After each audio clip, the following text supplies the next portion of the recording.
Good evening and welcome to Poland Daily. I'm Nicholas Richardson and this is the news. There has been controversy in Poland after a copy of the Black Madonna of Częstochowa, a precious image of Our Lady for Polish Catholics, was reproduced by a celebrity lesbian activist with the halos in the colours of a rainbow. The police initiated a criminal investigation by searching the woman's apartment and interviewing her. She might be charged with violating religious feelings, an offence in Poland.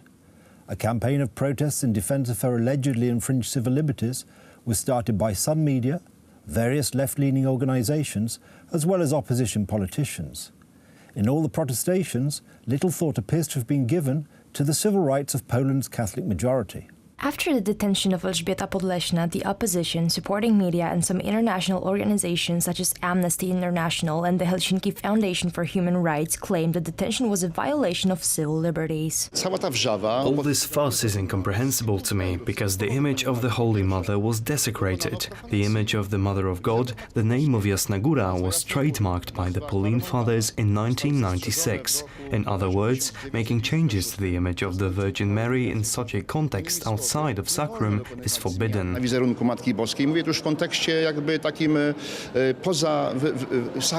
Chairman of the Modern Party Katarzyna Lubnauer sees nothing wrong with placing the six-color rainbow over the image of Our Lady of Częstochowa.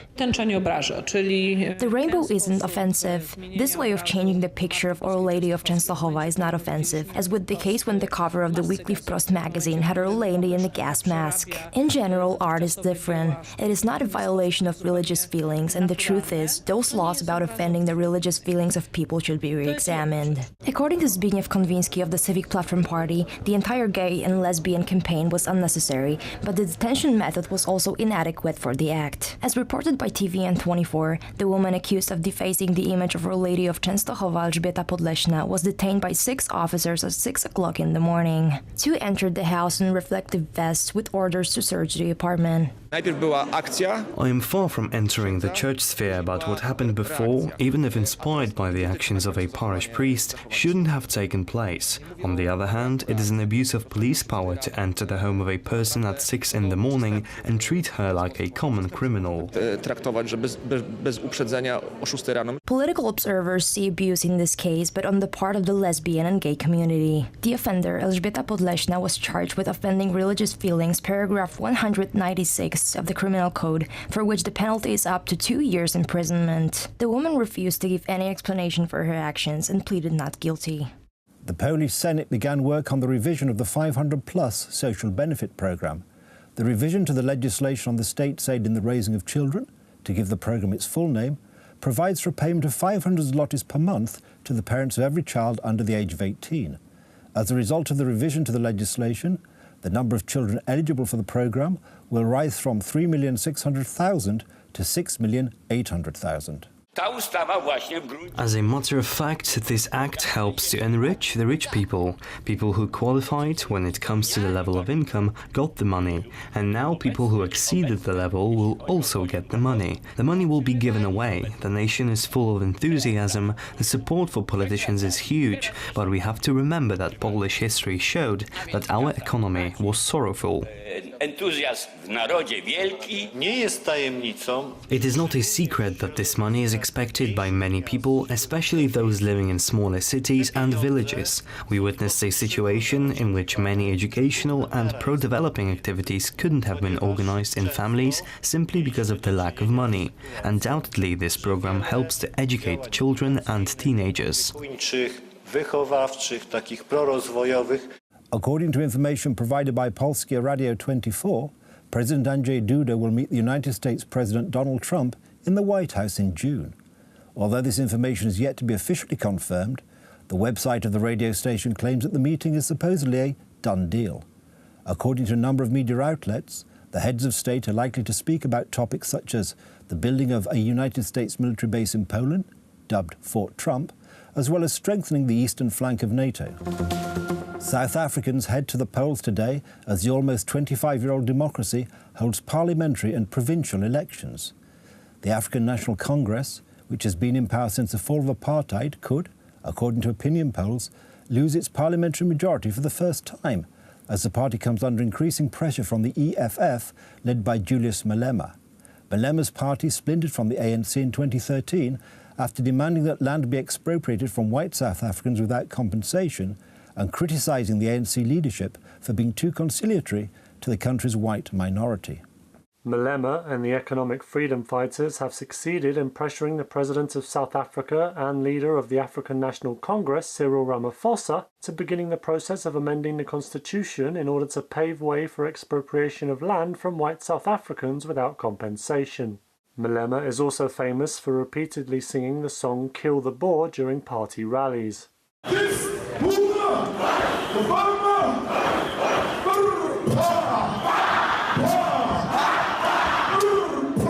The song encourages murder of white South African farmers. Such attacks on farmers have increased significantly in recent years. We are not fighting against whites. We are fighting to sit on the dinner table. White people, you will no longer eat alone. We are coming to sit on the dinner table, and if you are refusing us on a dinner table, we are going to destroy that dinner table. No one is going to eat until all of us in South Africa eat from the same dinner table. President Ramaphosa encouraged voters to remain faithful that the ANC will be able to provide change for people who desire increased economic development. This is a vote that reminds us of 1994, because in 1994 our people were just as excited as this, because they were heralding a new period, a new future for our country. The EFF is forecast to win between 10 to 15% of the votes. A better-than-expected election result is likely to increase the pressure on President Ramaphosa to speed up the process of seizing land without compensation by the end of the year. The British government has confirmed that the United Kingdom will take part in elections to the European Parliament later this month. The House of Commons has rejected Prime Minister Theresa May's withdrawal agreement on 3 separate occasions, and since the United Kingdom remains a member of the European Union, it is obliged to continue to meet its responsibilities to the European Union. The Prime Minister still hopes that the UK will have left the EU before the newly elected MEPs take their seats, which seems to be a forlorn hope. It's now certain the United Kingdom will have to take part in the European Parliament elections. While it makes little sense with the UK leaving the EU sooner or later anyway, commitments which have been agreed to must be respected. Well, the House of Commons has now had several occasions to vote on leaving the European Union, and so far, every time, there's been a majority against leaving with any particular orderly deal. So we're engaged as a government in talks with the opposition and with others across Parliament to try and find a way forward that has the maximum possible support. Holding elections in the midst of the prolonged dispute between Theresa May, members of her own party and the Labour Party to reach a satisfactory Brexit agreement may not be easy. Well, the most important thing is that we put in place arrangements which allow us to have as low friction trade as possible between the UK and the European Union after we have left the EU. And of course we should talk to the Labour Party about how to do that. We tried to get a deal through Parliament. We weren't able to get a parliamentary majority, so we now have to find a compromise that can gain a parliamentary majority. Negotiations between Theresa May and Labour Party leader Jeremy Corbyn have been going on for over a month. The head of the British government emphasises that reaching an agreement is still possible. However, the continuing atmosphere of conflict seems to be evoking remorse in EU leaders. Was to listen too carefully to the British government, Cameron, because the then Prime Minister asked me not to intervene in the referendum campaign.